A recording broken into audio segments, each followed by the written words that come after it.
તો જય દ્વારકાધીશ મિત્રો, કેમ છો બધા? મજામાં જ હશો? જો કે આપણા વિડીયો જોતા બધા મજામાં જ હશે.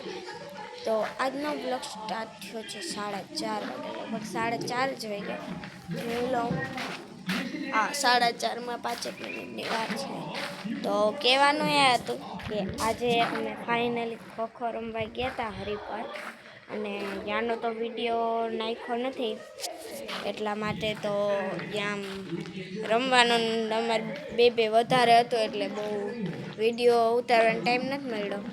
એટલે હું કહું ચાલો આજે અત્યારે કહી દઉં. તો સવારે અમે 6:30 વાગ્યામાં અહીંયા ગયા હતા. 6:30 વાગે અહીંથી નીકળી ગયા હતા, કેમ કે અહીંયા ને 7:30 8:30 એમ 9 વાગ્યા મોર પૂગી 8:30 વાગ્યા મોરા પૂગી જવાનું હોય. તો અમે બધાને ટાઈમ દીધો હતો કે 6 વાગે અમારી સ્કૂલ આગળ પૂગી જાય. પછી અમે મારા પપ્પાને ટીકો બાંધ્યો હતો, તો કીધું હતું કે 6 વાગે પૂગી જજો. પછી બધાને ભેગા કરી લીધા, 6:30 થઈ ગયા. 6:30 વાગે પછી અહીંથી નીકળ્યા અને ડાયરેક્ટ મોડપરના પાટીએ ગેસ પુરાવી લીધો. ગેસ પુરાવીને પછી આપણે નીકળી ગયા હરિપર બાજુ. તો અહીંયા જઈને અને આમ તો ડર લાગતો હતો ઘણા. એક તો ઈકો અમારે આગળ હતો, એ બધી છોકરીઓ હતી મોટી મોટી. તે લઈ ગયું કે આમ થોડો બીક તો લઈ ગઈ, પણ વાંધો ના આવ્યો. પછી અહીંયા જઈને થોડી લાગવા માંડ્યું કે હવે આપણે શું થાહે. આમ અમાર જેવડા તો કોઈ નહીં હો, અમારાથી મોટા અને અમારાથી જે ઝીણકા હોય ને, આપણે તો એમ કહીએ કે જો ઝીણકા હે ને. અહીંયા એક ટીમ હતી, તો એને કીધું કે અમને આમ સંભળાવતા હોય. પછી રામજાન કીધું કે જો તો અમારા બે હાવ નાની એટલે મારા ભેગી જ ભણે, પણ હાઇટમાં નાની છે.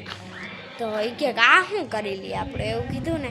પછી આમ ડાયરેક્ટ અમારો પહેલો જ દાવ આવ્યો. અમને આમ બીજો ત્રીજો આવ્યો જ ને તો બીજામાંથી જોઈને થોડુંક સરખું થાત, કેમ કે જોકે અમે ગયા હતા પહેલી જ વખત.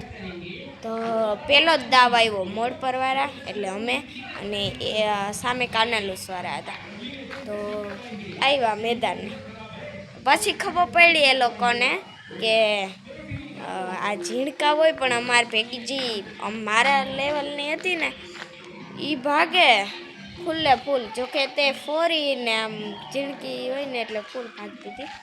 તોય અમે હે ને 1 પોઈન્ટ હાટું રહી ગયા. કોશિશથી ઘણી કરી હતી પણ મેળ આવ્યો નહીં, કેમ કે અમારાથી મોટા હે ને અહીંયા છોકરીઓ હતી. અને જો આમ પ્રેક્ટિસ કરતાં જો કેવું લાગી ગયું. એટલું જ હોય, એ તો લાગતું પડતું તો હોય, પણ અને એટલી પ્રેક્ટિસ કરીને તો ખાલી 1 માર્કમાં રહી ગઈ. કારણ કે જો 4 છોકરી નાબૂદ કરવાની, એમાંથી હે ને 1 છોકરી માન હજી આબૂદ થઈ ને 4થી છોકરી તા હે ને ટાઈમે પૂરો થઈ ગયો, એટલે એ લખાણી નહીં. પછી અમે થોડીક પછી બેઠા અને ત્યાં બધાના ટાઈમ આપ થઈ ગયો હતી. પછી અમારે ભાગવાનું હતું ને એને અમને પકડવાનું હતું ખોખો. 2 ઠગીની પછી આવતી. તો એ લોકો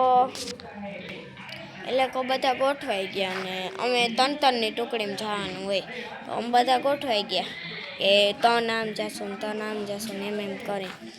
પણ એમાંય ઉતરા ભેગી ટાઈમ આપે જ નહીં. ટાઈમ તો જરાય એટલું હોય ને, 4 જ મિનિટનો હોય. 4 મિનિટમાં તો અમારે એને પકડવાના ને અમારે ભાગવાનું ફૂલ એને પકડવાનું. પછી એની બેઠક આવે તો આપણે ભાગવાનું હોય, ત્યારે 4 જ મિનિટ આપે. તો એમાં એની ચોથી છોકરી આબૂદ થઈ નથી અમારી ટીમમાંથી, પણ એમાં સીટીઓ એટલી વગાડે ને આપણે કન્ફ્યુઝ થઈ જાય કે આપણે હારી ગયા હોય કે આમ ટીમની બારે આબૂદ થઈ ગયા હોય. તો 2 વાર ફાઉલ ગણાતો હતો, એટલે કંઈ થયું હતું નહીં. મેદાનની બારે જવાનું હોય નહીં, પણ અમારી ટીમની એક છોકરી છે ને બારે ભૂલમાંથી, એને કંઈ ખબર નહીં કે જવાનું હોય ના હોય, પણ એ હે ને રમતા ભાગતી હતી. અને ઓલી છોકરી મેન આવી અને ઓલી વળી અને એમાં ઓલી પકડી, પાછી ભાગવારી તો ના પકડે. તો એમાં હે ને ઓલા એ બે સીટી મારી, 2 સીટીમાં એટલે ફાઉલ ગણે એટલે પાછું ભાગવાનું જોઈએ. તો અમારી ટીમની છોકરીને એમ લાગ્યું કે પણ બે કોચ હોય ને બે સીટી વગાડ્યા રાખે. તો હવે આપણે તો એમાં કન્ફ્યુઝ કેમ હાવ થઈ જ બે ભેગી મારે તો આપણે ખબર કેમ પડે કે આ બૂટ લેખાય કે ફાઉલ ગણાય. તો એમાં એને એમ લાગ્યું શું આ બૂટ થઈ ગઈ હતી, એ મેદાનની બહાર નીકળી ગઈ.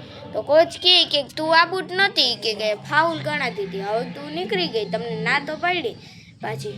એ 1 પોઈન્ટ હતો અમે રહી ગયા.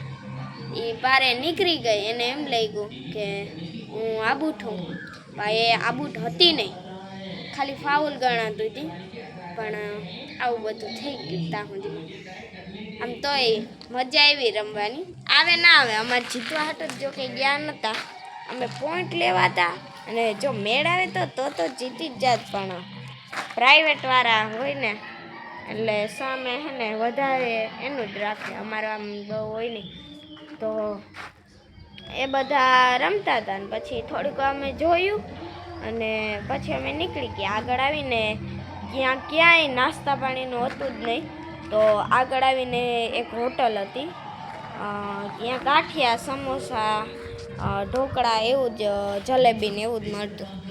તો મારા પપ્પા કહે કે છોકરીઓ કે ખાવું હોય ને તો કે અહીં ખાઈ લ્યો, બાજે ક્યાંય આવીએ નહીં આડું. તો બધી છોકરી કે પાણીપુરી ખાવી, તો કે પાણીપુરી અહીંયા ક્યાંય મળીએ નહીં, ખાલી આ એટલી જ વસ્તુ મળીએ, ગાંઠિયા ને સમોસા ને. તે કે હાલો તો ખાઈ લે. તો પછી મારા પપ્પાએ ગાંઠિયા મગાવ્યા ને મોર તો બધું બે સમોસા ખાધા.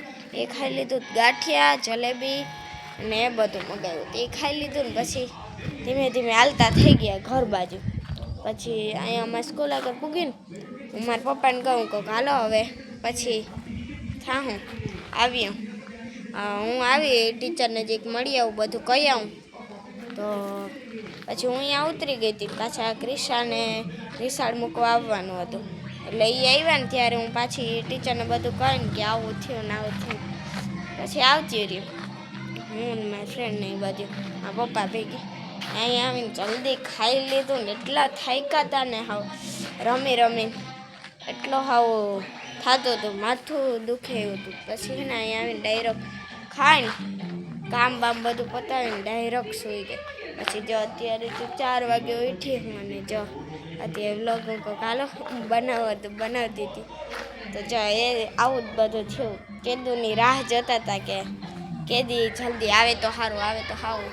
પણ કોશિશ તો ઘણી કરી હતી, પણ 1 પોઈન્ટ હાટો જે ઓલી અમને કન્ફ્યુઝ થતી નહીં થઈ ગઈ. તો હવે આ બ્લોગ અહીંયા પૂરો કરું. તમને કહેવા માટે આ બોલ્યો તો ઉતારું છું. તો હવે કાલના બ્લોગમાં આપણે મળીએ. લાઈક, શેર અને ખાસ કરીને સબસ્ક્રાઈબ કરવાનું ભૂલતા નહીં. જય દ્વારકાધીશ, જય મુરલીધર.